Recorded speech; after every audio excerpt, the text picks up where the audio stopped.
నిడమనూరు మండల కేంద్రంలోని బాలాజీ ఫంక్షన్ హాల్లో నాగార్జున సాగర్ శాసనసభ్యులు నోముల భగత్ కుమార్ అధ్యక్షతన నిడమనూరు మార్కెట్ కమిటీ పాలక మండలి ప్రమాణ స్వీకార మహోత్సవ కార్యక్రమానికి ముఖ్య అతిథులుగా హాజరైన రాష్ట్ర విద్యుత్ శాఖ మంత్రి గుంటకండ్ల జగదీశ్వర్ రెడ్డి మాట్లాడుతూ సీఎం కేసీఆర్ దేశవ్యాప్తంగా రైతాంగాన్ని ఆదుకోవాలనే తపనతో ఉన్నారని అందుకోసమే బీఆర్ఎస్ ఏర్పాటు చేశారని అన్నారు. నల్గొండ జిల్లా నిడమనూరు వ్యవసాయ మార్కెట్ నూతన పాలక వర్గం ప్రమాణ స్వీకార కార్యక్రమంలో ఆయన మాట్లాడారు.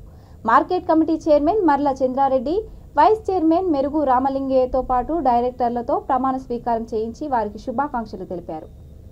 ఈ కార్యక్రమంలో MP Badugula Lingaiah Yadav, MLA Nallamothu Bhaskarrao, MLC Kotireddy, DCCB chairman Gongidi Mahender Reddy, Tricor chairman Islavath Ramachandra Naik, corporation చైర్మన్లు తిప్పన, విజయ్ సింహారెడ్డి తదితరులు పాల్గొన్నారు.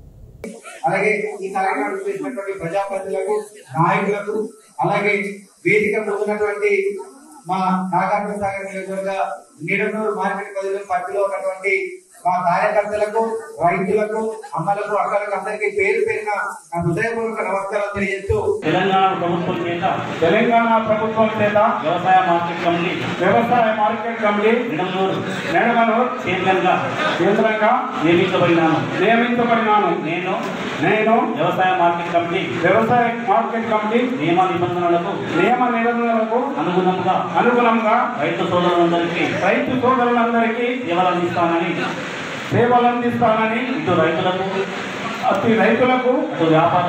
అటు వ్యాపారస్తులకు మధ్య సమన్వయం చేర్చి ప్రజలందరికీ లబ్ధి చేకూర్చేలా మార్కెట్ కమిటీ అభివృద్ధికి నా శక్తి వంచన లేకుండా కృషి చేస్తానని ప్రమాణం చేస్తున్నాను.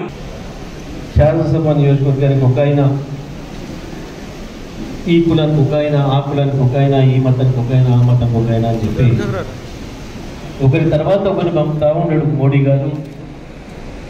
ఇక అమిత్ షా గారిని కూడా పంపబోతున్నాడు. సరే, ఇంతకుముందు కూడా వచ్చిపోయారు. ఈయన వచ్చిండు, ఆయన వచ్చిండు, అందరు వచ్చిండ్రు. వచ్చినోడెల్లా ఎల్లెలకలు పడిపోయిండు, ముందరికి ఏం పోలేదు.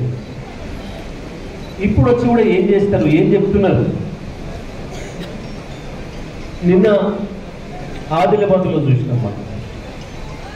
గోండు సోదరుల దగ్గరికి పోయి మేము గిరిజన పక్షపాతులం, కేసీఆర్ బాగా చేస్తలేడు. రైతు బీమా ఈనాడు రైతుకు ఒక ధీమా. ఎందుకంటే ఒక పేద రైతు అకస్మాత్తుగా ప్రమాదవశాత్తు మరణిస్తే 5 లక్షల రూపాయలు ఇచ్చేటువంటి ప్రభుత్వం భారతదేశంలోనే ఒక తెలంగాణ రాష్ట్రం. ఇంకా అనేక సంక్షేమ కార్యక్రమాలు రైతు పక్షపాతిగా 24 గంటలు నాణ్యమైనటువంటి ఉచిత విద్యుత్తునిచ్చేటువంటి రాష్ట్రం కూడా భారతదేశంలోనే తెలంగాణ రాష్ట్రం.